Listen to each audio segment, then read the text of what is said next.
Hi everyone, my name is Jessica here from JH Notary Academy. And if you have been trying to figure out how to become a notary and every video you watch seems to contradict the one before it, this video will fix that. So here's what's actually going on. You're not confused because the process is hard. You are confused because you are trying to build one clear process out of 40 different videos, and half of them are made for a state you don't even live in. So let me give you the map. By the end of this video, you will understand the basic commissioning sequence, exactly what you have to verify with your own state, and what happens after you get approved, because that last part trips more people up than the application ever does. Quick word on who's talking to you. Quick word on who's talking to you.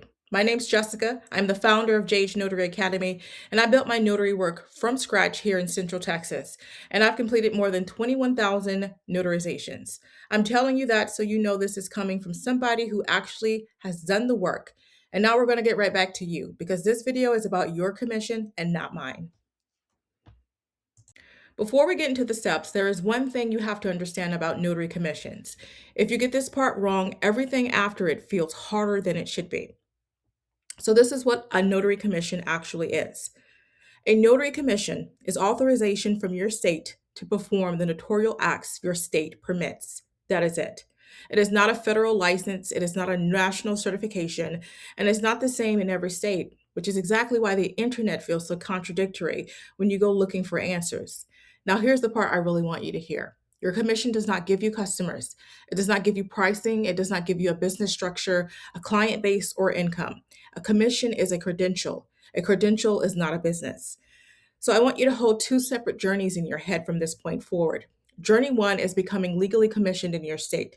Journey two is learning how to use that commission to build income. They are related, but they are not the same project, and trying to do both at once is why so many new notaries stall out before they even get approved. Today is journey one and only journey one. One more thing before we really get started. I'm walking you through the general path that most states follow. I'm not giving you legal advice. I'm not teaching you how to perform a notarial act. Your state controls that. And I will keep pointing you back there all video long. So now that we have separated the credential from the business, the first real step is finding the only source that actually controls your requirements. Step one is simple. Find your state's official notary commissioning page. And I want you to be careful with how I want to be careful with how I say this because the office in charge is not the same everywhere. Depending on your state, it might be the Secretary of State, it might be the Lieutenant Governor, it might be the governor's office, a county clerk, or another designated agency entirely. So search for the state name plus notary commission and look for the official government page, not the top ad or the first blog post you see when you search, but the official government page ending in .gov. Use social media and blogs the way you're using this video, only as an explanation. Use them to understand what the words mean, why a step exists, but verify the actual requirements, forms, deadlines, and fees with your official state source before you pay for anything or submit anything. While you're on that page, confirm the basics: eligibility, residency, employment rules, minimum age, any disqualifying history, required identification, and whether your state requires training, an exam, or both. And I'm going to say this clearly on camera because it matters more than anything else I will say today. Requirements vary by state. Confirm every single requirement with your own state's official source. Once you know you are eligible, once you know you are eligible, do not try to hold all of that in your head. Turn that page into a checklist. This is a step people skip, and it is a step that saves you the most time. Before you begin the application, write down every required item. The application form itself, identification, a training certificate if your state requires one, an exam result, background screening, a photo, your signature, an oath, fingerprints, all of it, if applicable. Whatever your state lists, it goes on your checklist. Next, confirm whether your state requires a surety bond. And let me clear up a piece of vocabulary here because these two things get mixed up constantly. A surety bond protects the public under the terms of that bond. It is not the same thing as errors and omissions insurance, which is coverage for you. Different products, different purpose. We'll come back to the insurance piece later. Then, after you've done that, list every official cost and every due date: filing fees, bond amounts, education, exams, supplies. And please do not copy another notary's total from a comment section. Those numbers vary by state, and the person who posted it 2 years ago may not even be accurate for their own state anymore. Finally, check how the application has to be submitted: online, by mail, in person, through a bonding agency, or through another approved process. That one detail changes your whole timeline.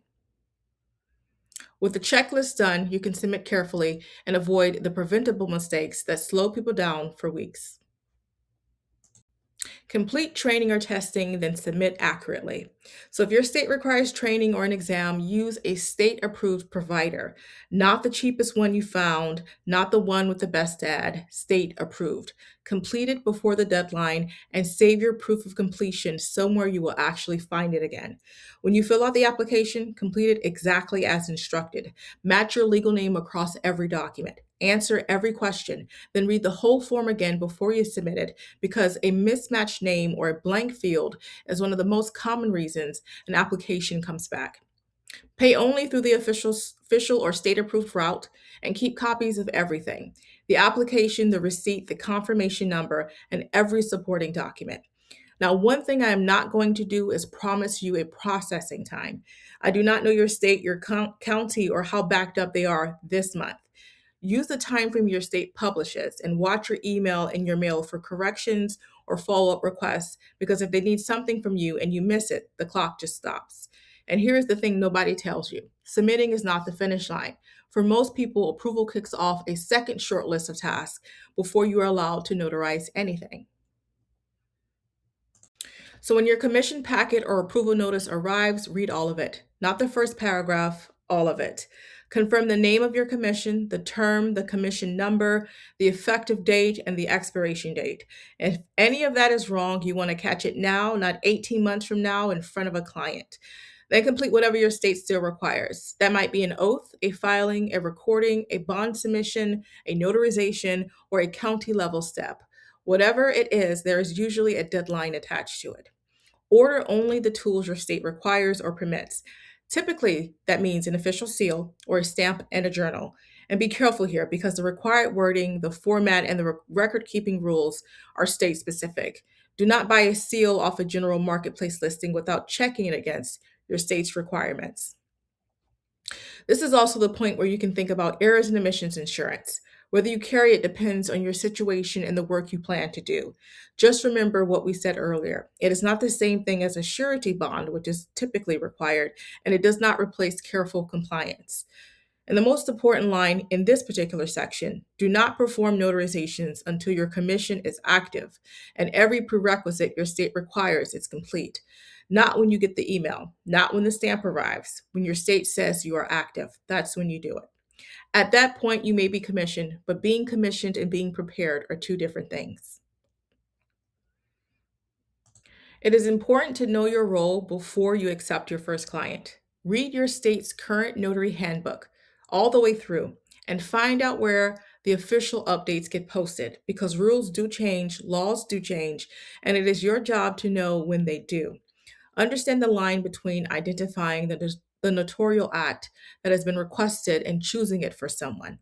Unless you are separately authorized by law, a notary is not there to select documents, explain legal consequences, or give legal advice. Learning where that line sits before somebody is standing in front of you asking is what keeps you comfortable in the moment. Protect confidentiality, and I mean this one seriously, especially now that everyone is making content. Never show IDs, documents, journal entries, or client details in a video, a photo, or a post. Not blurred, not staged to look real. Just do not do it. Then build yourself a basic readiness routine: what you have to bring, what you have to verify, when you must refuse or pause, and where you go to check an official rule when you are not sure. And listen, if you are nervous about your first one, that is totally normal. Confidence comes from correct repetition. You do not need to pretend you know everything. You need a reliable process. And while your state is still processing your commission, you do not have to just sit there. So this is the part where we talk about using the waiting period well. You cannot perform notarial acts before your activation, but you can absolutely use the processing time to get the business side organized.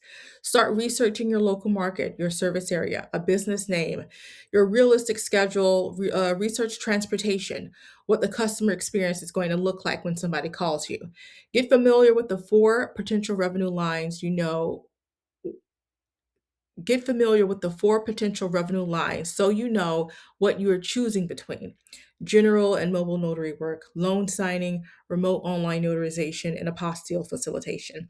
Each one of these has additional rules, training, or setup you will need to look into, so treat them as four separate doors, not one big pile.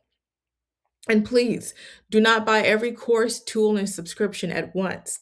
I have watched people spend hundreds of dollars before they were even commissioned. Get commissioned first. Verify what actually applies in your state and your market, then build in sequence. In the next video, I'm going to walk through how to actually use your commission to start making money. But if you start sitting there thinking this makes sense and I still want somebody to walk me through it, that is exactly why I made the workbook. This workbook. That is exactly why I made this workbook. So before we go over the workbook, let's go over what we just talked about. First thing you need to do in this process is verify your state, then build a checklist. Second thing is submit accurately, review everything, and then finish every post-approval step, commonly just a notarization. Lastly, learn your boundaries, what you can and cannot do before your first client. Learn where the rules are updated, where you can find those. And that's pretty much it. So here's your next step. You don't need to watch another 40 videos before you start. You need two things: your state's official requirements and a clear system for working through them. This is what I built, getting commissioned for. It is a step-by-step instructional workbook for the person who wants the extra hand-holding and does not want to guess what comes next. It helps you organize the process, track your requirements, and move through the application without wondering if you missed a step. It's $19 and the link is in the description. I want to be straight with you about what it does and does not do. It supports your process. Your state's official commissioning authority is still the final word on every legal requirement, and nothing I sell will change that. So here's your one action for today: get the workbook, open it, find your state's official source, and take the first step. Not the whole thing, just the first step. I will see you in the next video.